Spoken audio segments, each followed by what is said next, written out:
I've noticed, and maybe you've picked up on this too as you've lived life a little bit, that there are things that happen in life that are totally unexpected. Are you with me? And many times those things that are unexpected are also unwanted. I remember a few years ago, Louise and I had just dropped off some folks at the airport. It was right about this time of year. It was right after Thanksgiving. And we were pulling out of the parking lot, getting ready to pull up on the main road there to leave the airport. And I stepped on the gas, and the truck didn't move. And so I stepped on the gas again. And the engine revved. The engine was fine, but the truck didn't move. And so Louise said, "What's wrong?" And I said, "The truck's not moving." And so I shifted a couple of times and stepped on it again. And this time it kind of lurched and stopped again. The transmission had gone out. There was no warning. There was nothing that would indicate earlier on, hey, something's going wrong here. It was not expected. It just went out. Totally unexpected and unwelcomed, unwanted. Didn't need that. Cost a lot of money. And one of those unexpected deals that you don't want. On the other hand, there's sometimes things happen that are unexpected, that are good, that you enjoy. You didn't anticipate it, but it happens.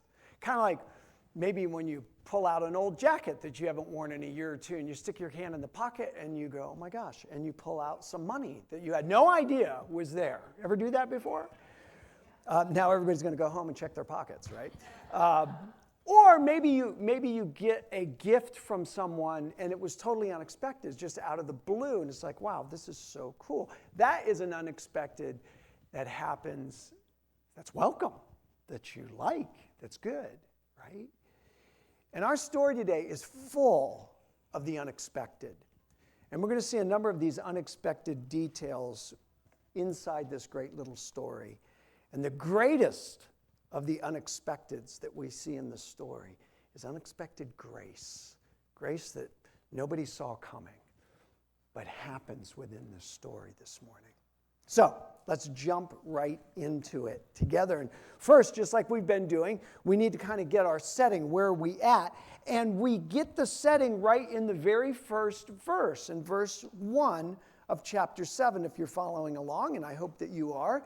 It says, when Jesus had finished saying all this to the people, there we find out that something has just been said. The all this has just been said to the people. What is that? Well, if you've been with us, you know that the all this points back to what we just finished in chapter 6, this surprising sermon, remember?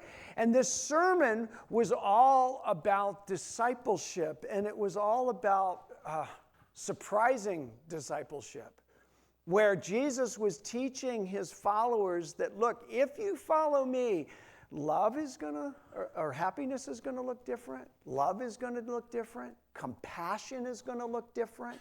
All of these things were catching them by surprise because it didn't sound like what they had normally heard about happiness, love, and compassion. And if you're going to follow Jesus, he was saying it's going to look a whole lot different. In fact, what we saw is that Jesus was really describing what it looks like to swim upstream. The world is going this way. The disciples of the world are going this way. The disciples of Jesus are going this way.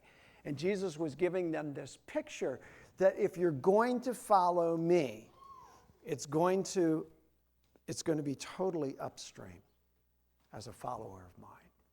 So, here they are. They've just heard this message. And again, if you've been with us, you know that each part of the message caused them to probably gasp a little bit more, like, what's he saying? And so you got to know at the end of this message, they're going, man, should we follow this guy? I mean, this is not what I was anticipating. And so I'm sure that there's a lot of mental processing going on as they finish this sermon. Well, the second part of verse 1 says, he returned to Capernaum. So they just finished this message. Jesus turns and walks away. And of course, these are followers. These are disciples. These are learners. These are the guys that are hanging out with Jesus. And that includes the newly picked 12 apostles.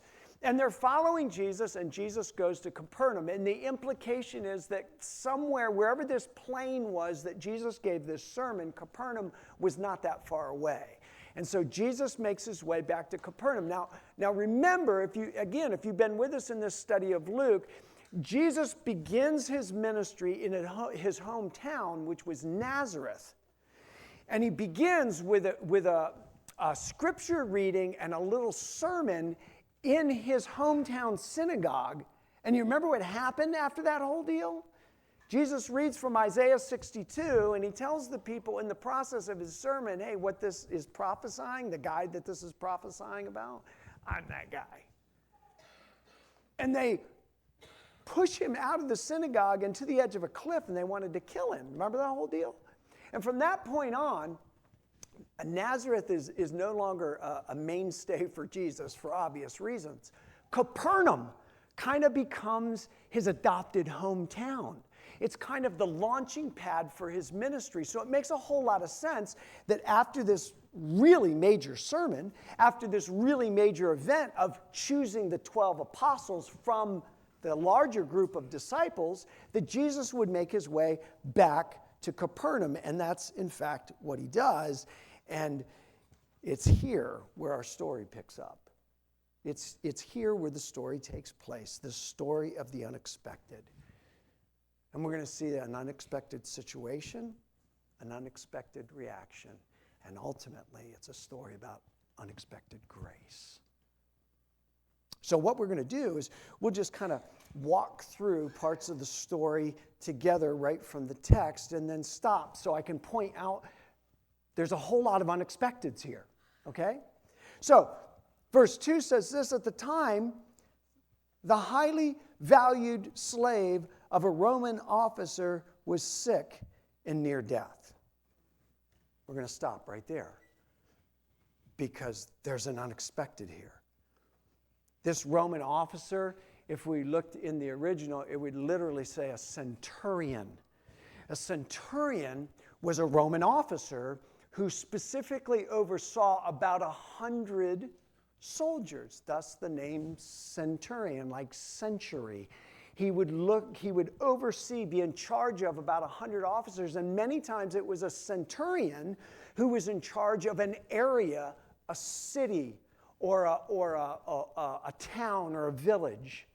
And so very well could be that this particular Roman centurion was in charge of Capernaum.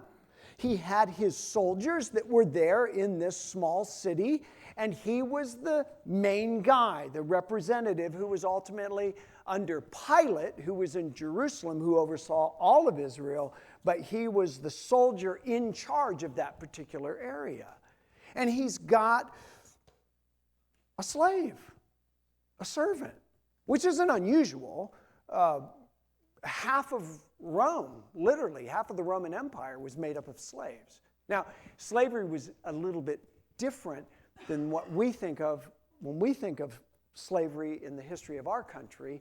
It wasn't quite the same. A lot of slaves were treated as employees almost, but they were owned, right? And that's why they were called slaves or servants. They were literally owned by a master, like you would own a tool or even cattle. And so that was part of what's going on here. And the thing that's unexpected is that this Roman centurion values this slave. That was unheard of. A Roman typically didn't value his slave. Like I said, he looked at them as part of his tools or commodity or cattle. And if a slave got sick or a slave died, you just replace him. There wasn't really usually any affection there. And specifically with a battle-hardened Roman soldier, they didn't value their slaves. And this centurion, he's not typical. He's demonstrating not just that this slave is valuable, but he's also demonstrating care for this slave. He wants this slave to get better. He's not functioning as a typical Roman centurion would function toward his slave or his servant. This is unexpected. And that's important to understand, because this kind of builds as we go through the story. So this is the first unexpected. And then verse 3 says, when the centurion heard about Jesus, he sent some respected Jewish elders to ask him to come and heal his slave. Now, where it says, when the officer heard about Jesus, that doesn't mean that this is the first time he had heard about Jesus. Remember, this guy is more than likely the guy in charge of Capernaum. Jesus is using Capernaum as kind of a springboard for the rest of his ministry. Every time that we've seen Jesus do some miraculous healings or casting out of demons, something is said along the lines of, and the word spread throughout the whole area. So you cannot be a Roman centurion in charge of a city like Capernaum without having known about Jesus. He knew about Jesus. In fact, he probably had gone to hear Jesus for himself. This guy, this rabbi who was stirring up so much commotion in the area, you're in charge of this city, you're in charge of over 100 men, you're going to go and check this guy out for yourself. And so there's a very likely chance that this centurion had actually heard Jesus, which means he probably had even seen some of Jesus's miracles. And if he hadn't actually seen them, he at least had heard about them. But stop and think about it again. You're an important part of the occupation. You hear about a guy, and by this point in our story, over and over again, who's been healing people, significant healings like leprosy, like absolutely crippled where he's lowered down through the tiles of a ceiling. I got a hunch he went and checked this out for himself. What is all this? How is this possible? Healing. Probably when he first heard about it, he thought, nah, this is crazy. This is ridiculous Jews again, going off on some kind of guy that's running around healing people. But then he checks it out. He realizes this guy's for real. And we're going to discover why maybe he was even that much more interested than just going, that's curious. So when it says that the officer heard about Jesus, in other words, it's more like he heard that Jesus was back in Capernaum. That's what really this is talking about. He sent some respected Jewish elders to ask him to come and heal his slave. No one would have expected that. No one would have expected Jewish elders to be messengers for a Roman centurion. I mean, stop and think about it.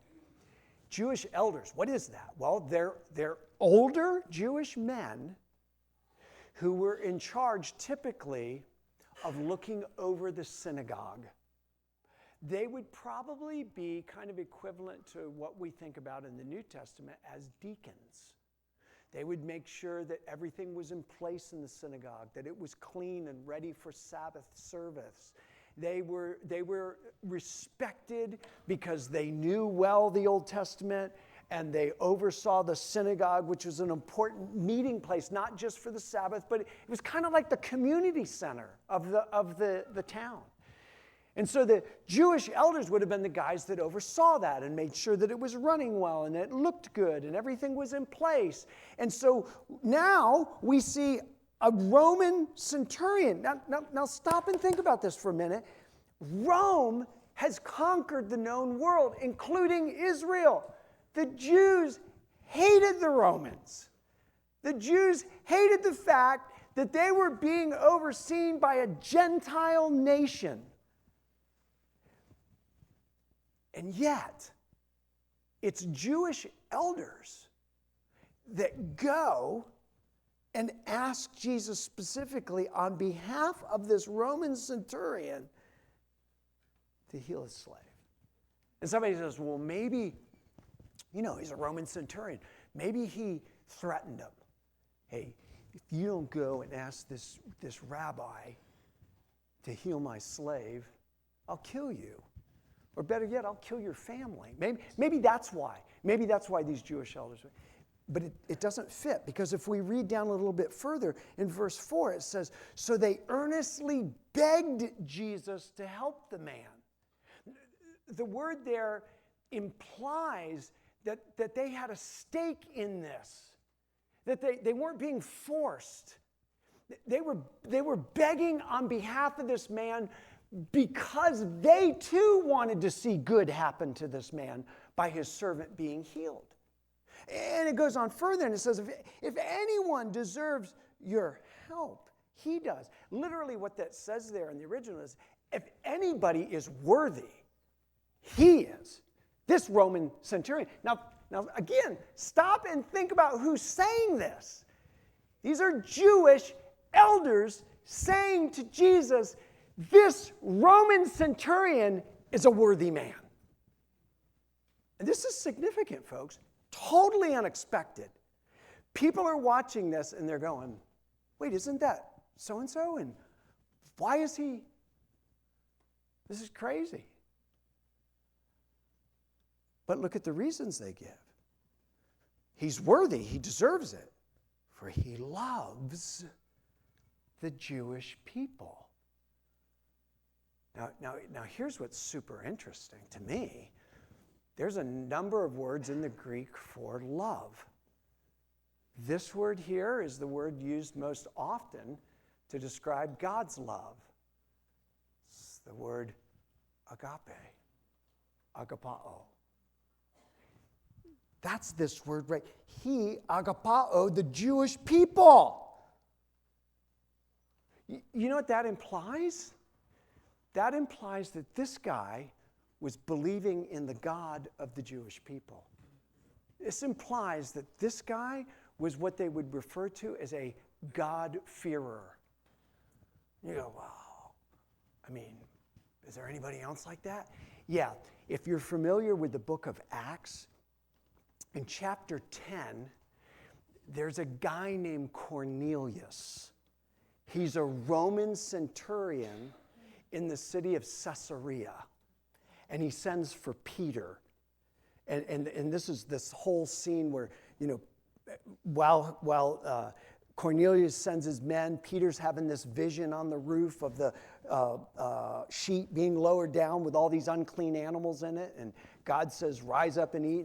And Peter's like, no, wait, they're unclean. And God says, what I've cleansed, let no man call unclean. And then these guys show up at the door from Cornelius, and Peter realizes, oh, maybe that's what this dream was about. And he goes with these guys back to Cornelius' house in Caesarea, and the whole house gets saved. But Cornelius is described as one who feared God and favored the Jews. So this is unexpected. It's not normal, but it's not totally unheard of. We see it in other places of Scripture, and that makes sense, because if Jesus came for all, that includes even hardened Roman centurions. And this guy is described as a guy who loves the Jewish people. He's more than likely a God-fearer, which means he may have even been getting some insight from Jewish teachers. He may have very well known the Old Testament. He may have been, as well as his Jewish friends, been looking for the coming of the chosen one, the anointed one. And so when Jesus shows up and he begins to hear about him, and he hears about what he's teaching, and he sees these miracles, he's putting two and two together too, just like those that were following him, and he's going, wow, this guy is more than just a rabbi. But sending Jewish elders from a Roman centurion to a Jewish rabbi, unexpected. totally would not be expected. And if you'd put this down, no one would expect that a Roman centurion would be an example of an upstream disciple. Remember the sermon that we just came out of that Jesus gave? The sermon that was just so surprising and radical, where Jesus is saying, hey, happiness isn't going to look the way you think. Love isn't going to look the way you think. Compassion's not going to look the way you think. I believe that the reason, by the inspiration of the Holy Spirit, that Luke places this story at the end of that sermon is to give us an example of what an upstream disciple looks like. And let me show you why I think that. Look, it's obvious that this centurion, he's not pursuing the typical riches and the prosperity and the laughter and the praise. Remember what Jesus said? He said, look, if you pursue those things now, then you may get them, but that's all you'll get. You won't get them in the future. This guy does not seem to be on that route. He's showing love toward who should be his enemy, right? He loves the Jewish people. Well, he shouldn't love the Jewish people. The Jewish people, well, initially, I'm sure, didn't love him. Now it seems like they're in favor of him because they're going to ask Jesus to heal his slave. But you got to know that initially when a Roman soldier showed up, nobody in town was going, oh, we love you. Come, have dinner with us. That was not happening. But as this guy, for whatever reason, being drawn by the Spirit, is attracted to whatever he was attracted to initially from the Jews, and got sucked into understanding more and more of the Old Testament prophecies, this guy was beginning to love those who should have been his enemies. He's showing amazing compassion for his slave. Again, this isn't normal. It's not expected. He didn't have to. But we're seeing this. It's kind of surprising. And then we see that he's humbled by Jesus' power and Jesus' authority. Look what it says in verse 7. He says, look, I'm not even worthy to come and meet you. Some translations say, that's why I didn't come to meet you. In other words, I'm not worthy of you. There is nothing in me that should think that I could stand before you, is what he's saying. Now stop and think who this is. This is a Roman centurion. You talk about power. This guy's powerful. He's got 100 men. His word puts Jesus in prison. His word kills Jesus on the spot if he doesn't. And he's the ruling authority. And yet, what does he say? He tells his friends, kind of like a second thought after the Jewish friends had already gone, oh my goodness, he can't come to my house. I'm not worthy. Look, go before he gets here. Make sure, tell him, don't even come. Don't come. I'm not worthy for him to come. Now imagine what the friends were thinking. Are you sure you want us to say that? I mean, that's not going to make you look for it. If anybody hears that, they're going to think you're weak. But he doesn't seem to care. And he says, look, I'm not even worthy. And then he says, just say the word from where you are, and my servant will be healed. Do you understand, again, who is saying this and what he's saying? He's got some background on Jesus. Because he doesn't say, look, you got to come and lay your hands on my servant so that he'll get. Now, Jesus had done that in some of his healings so far. He says, just say the word. Jesus had done that too. But here's what's different. Jesus was always, up to this point, present. He was in the room, so to speak. This guy throws out something brand new. Just from where you are, you don't even have to come in. I don't want you to come into my house. I'm not worthy for you to come into my house. Just speak the word. This guy is saying something that's like, how did he know that? How did he come up with this? He says, I know this because I'm under the authority of my superior officers. Hey, look, I've got guys over me. I'm a centurion, kind of like a captain. I'm a captain, and I have generals over me. I have other people over me. I have Pilate over me. I have Caesar over me. I know this because I'm under the authority of my superior officers. And I have authority over my soldiers. I only need to say, go, and they go. Or come, and they come. And if I say to my slaves, do this, they do it. Listen, folks, what I see in this guy is he's got all the budding characteristics of an upstream disciple. He's an example of what Jesus is talking. Now, think about the irony of that. Luke sticks this story in, a Gentile Roman centurion, to kind of be the example for what Jesus talked about with regard to discipleship. He didn't put a Jew in there. He didn't put another rabbi in there. He didn't put a priest in there. He uses a Roman centurion to demonstrate some of what he'd been saying. And you add to this guy's, all these different characteristics that are kind of popping up in this guy, you add to it as well this just say the word faith that he has. Jesus, if you just say the word, I know he's healed.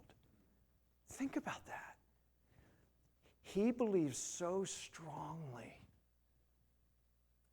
that Jesus is this guy that, man, I know all you need to do is say it and it's going to happen. This is amazing. And that leads us to our second main point, the unexpected reaction. Verse 9. When Jesus heard this, he was amazed. Turning to the crowd that was following him, he said, I tell you, I haven't seen faith like this in all Israel.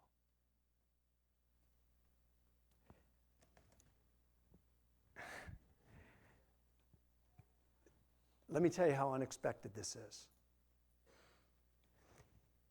Jesus is amazed.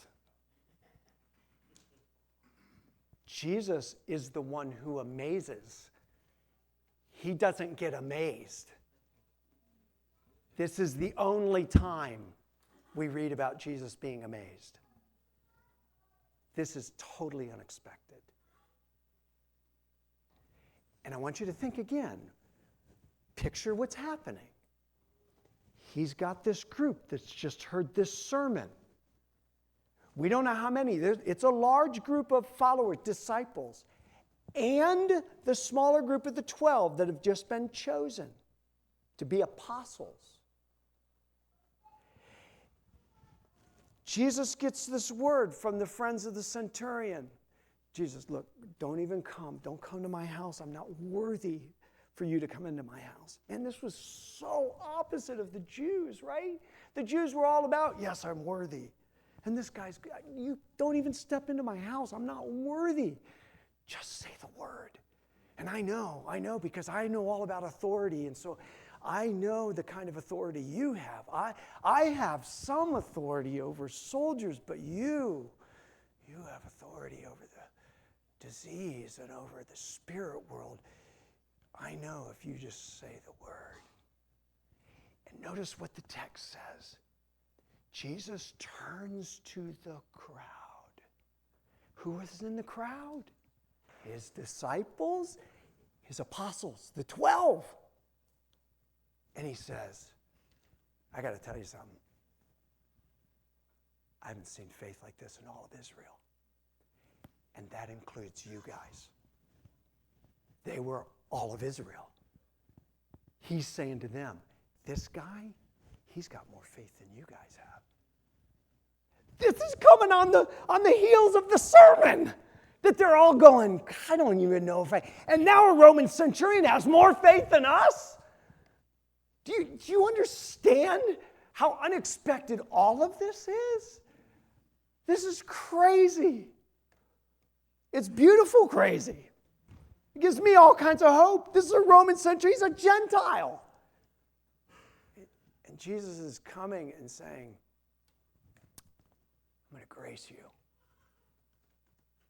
I'm going to give you what you don't deserve. I'm going to give you what nobody here thinks you deserve, except your Jewish friends. And they're kind of screwed up in why they think you deserve it. They think you deserve it because of what you've done. And you understand that nothing you've done is worthy of me. So I'm going to grace you. Totally unexpected. And look at how it ends. Verse 10, and when the officer's friends returned to his house, they found the slave completely healed.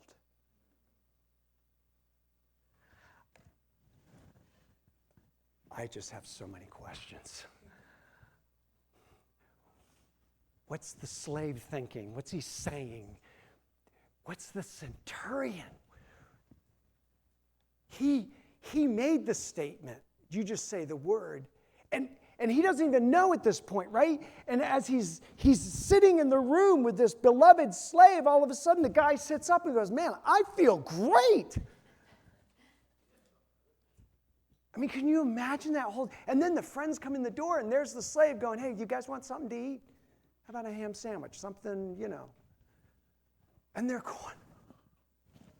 I mean, everybody's blown away, right? You gotta be. But what does this do for this Roman centurion? This was crazy, unexpected grace. And you know what, folks? Anytime God extends grace to any of us, we should have that same reaction.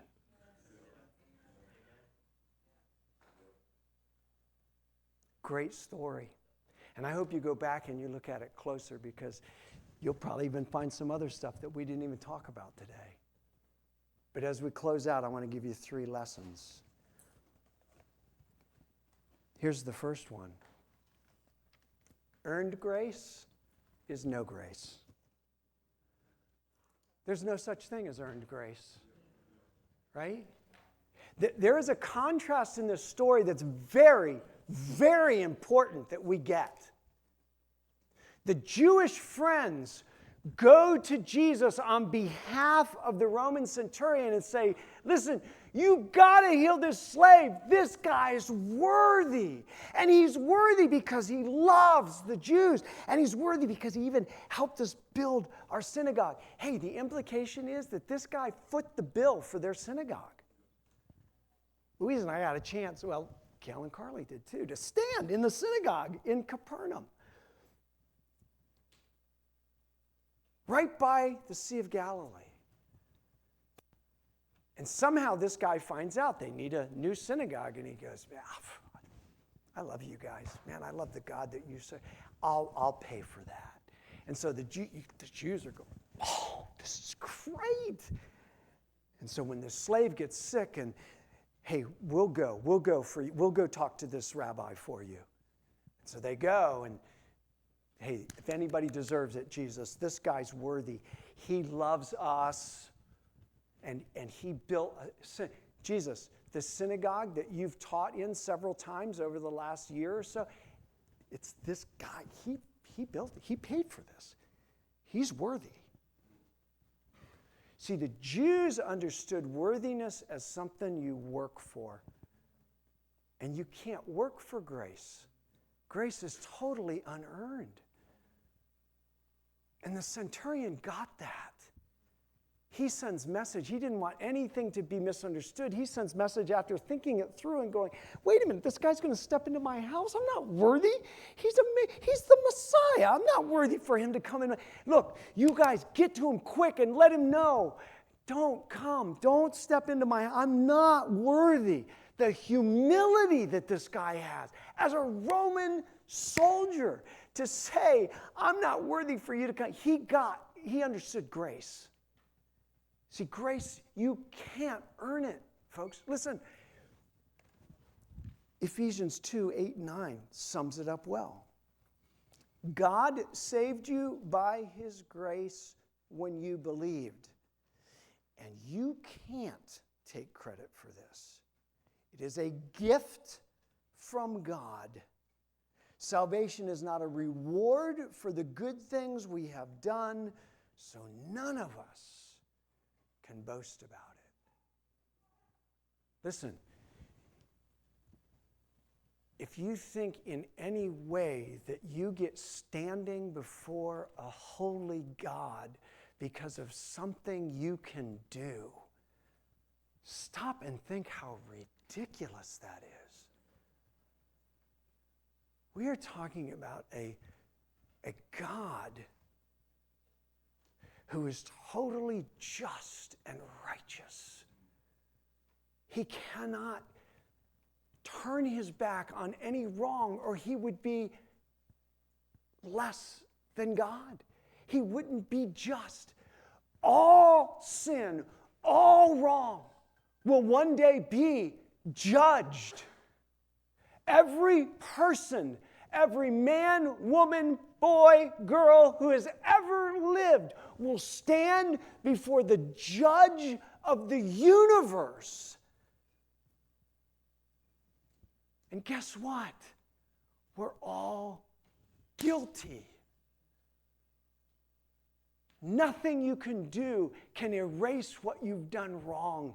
It only adds good to the bad that you've done. It's like trying to make bad apples good by throwing good apples in the barrel. Yeah, there we go. That'll make it better. Doesn't work, does it? And it doesn't work with our sin either.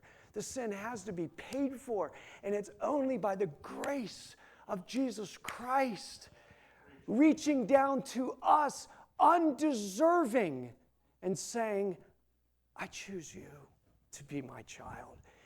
Place your faith in what I did on the cross, and you'll have eternal life. Not because of anything you've done, not because you go to church, not because you're a nice person to your neighbor, not because you give money to good causes, but because I paid the debt of your sin on the cross. That is grace, folks. Totally undeserved, unearned grace. That's why we sing about it so much here. You cannot sing enough about the grace of God. You cannot be overwhelmed enough by the grace of an infinitely holy God who says, I choose you. See, grace is absolutely and totally unearned. Here's number 2.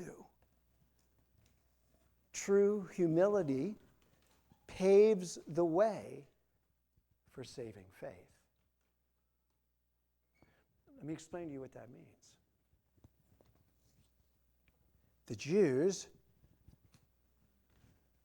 were pleading the case of the centurion based upon his works, based upon what he had done. He is a good man. He is a worthy man. He is a righteous man because he loves the Jews and he built a synagogue for us. He's deserving. And the centurion says, I'm totally unworthy. Not just to meet you. I'm totally unworthy for you to even step into my home. And he makes it clear, I didn't come to see you. I didn't send those Jewish leaders to come and see you because I thought I was too good for you. I sent the Jewish leaders to come and ask on my behalf because I'm not worthy to be in your presence. See, folks, a person will never come to Jesus for salvation until they're humbled themselves to say, I am not worthy. I can't. Only He can. Do you understand why it's so difficult for so many people to come to Jesus? Because before you can come in saving faith, there has to be a humility that I've got an issue. And we don't want to admit that. See, I want to find somebody worse than me, which, by the way, I always can, and say, well, at least I'm not as bad as they are. But see, the comparison is never this way with God. It's always this way. And we all come up short on that deal. And until we humble ourselves and say, I'm not worthy. I am a sinner. I am a violator of the law of God. Paul says that before coming to Christ, listen, we are enemies. Does it get any worse than that? And yet, when I humble myself and admit that I cannot get to God on my own, that I am totally helpless to do anything about my sinful state, that paves the way for saving faith. Because then you can almost hear God saying, good. Because that's exactly where I need you to be in order to pull you in. That's exactly what I need you to understand before I can embrace you with the salvation I have to give you. And that takes humility, folks. But it's that humility, it's the humility like this centurion that paves the way for that saving faith. And then number 3, we need a just say the word kind of faith. I mean, think about this centurion. I think his faith can be summed up in that statement right here. Just say the word. He believed that Jesus had the authority to just speak the word and his servant would be healed. Jesus didn't need to come and touch his servant. He didn't even need to be in the same room. You just say the word and he'll be healed. What an amazing faith, folks. A just say the word kind of faith. Man, as I was reading this and looking at it, I was, God, give me that faith. I want that faith. I want that faith to believe that, man, if you just say it, it'll happen. Because, man, it reminded me, listen, how John opens his gospel. Listen. In the beginning, the Word already existed. The Word was with God, and the Word was God. Now we know later on in the chapter, the Word is Jesus. It says that the Word became flesh and dwelled among us. Jesus is just being called the Word here. He already existed. The Word was with God, and the Word was God. He existed in the beginning with God. God created everything through Him, and nothing was created except through Him. The Word gave life to everything that was created, and His life brought light to everyone. The light shines in the darkness, and the darkness can never extinguish it. Jesus is the Word.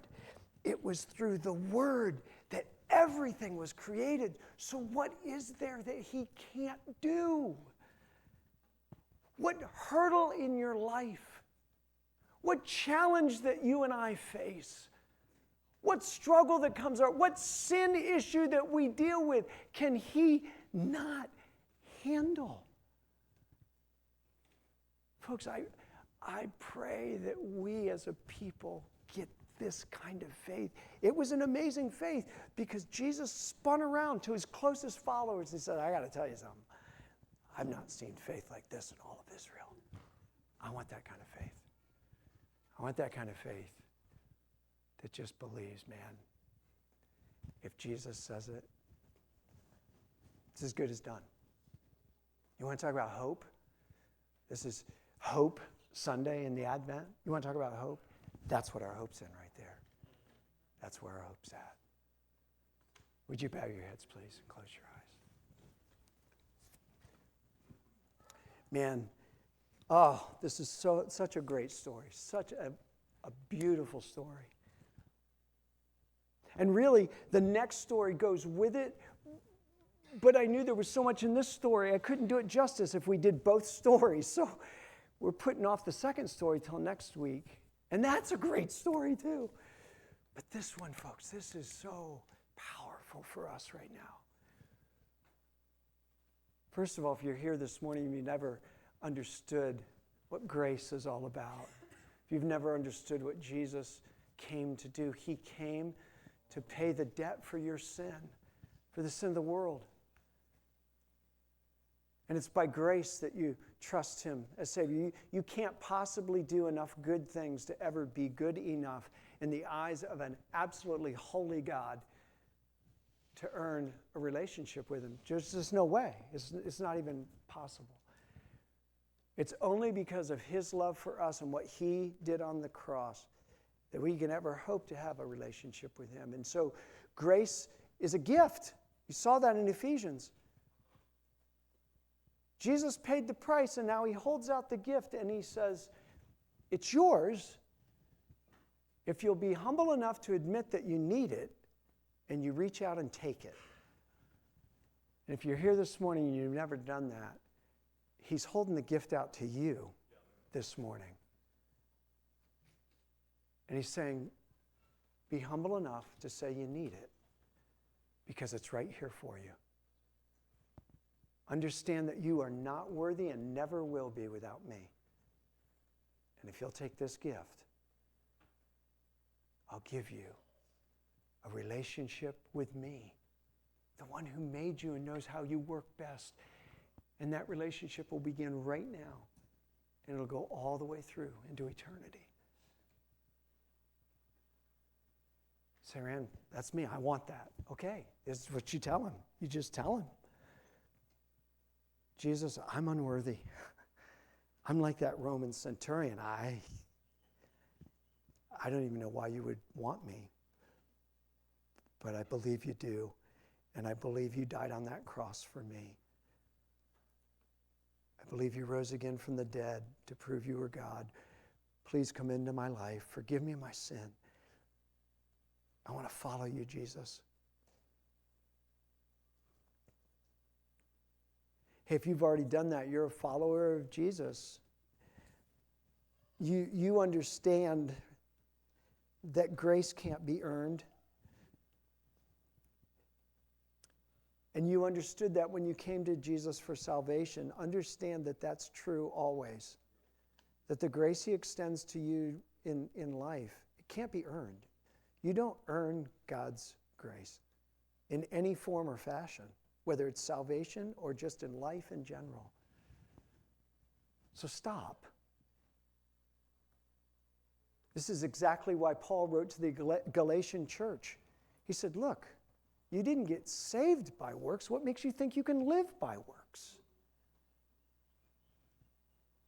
The life that we live as followers of Jesus Christ is a life of grace. Understand that, embrace that, hold tight to that. And know that he's calling you to a faith, a just say the word kind of faith. Lord, I lift up anyone here today that has understood for the first time what grace is all about and what you have done for them. Lord, I pray for those that perhaps called out to you and said, I accept it. I take that gift. I want it. Lord, I pray right now, even as I'm praying, you would give them just the inner assurance that you heard their prayer, you heard their cry, and you've answered that prayer. For those, Lord, that still maybe are unsure, they're just not, for whatever reason, they're just not sure. They just can't quite reach out and take that gift. Lord, I pray that you would show them how amazing you are, how great your love is for them, and that they would do that soon. And then for those of us that call ourselves disciples, call ourselves followers of yours, oh God, may we live by grace. May we bask in the beauty of your grace. And may we, in the process of that, Lord, be building in our faith toward that just say the word kind of faith that believes that there's nothing too difficult for you. That if you say it, it's as good as done. And that our hope is secure in you. Thank you for your goodness to us, Lord. In your name, amen.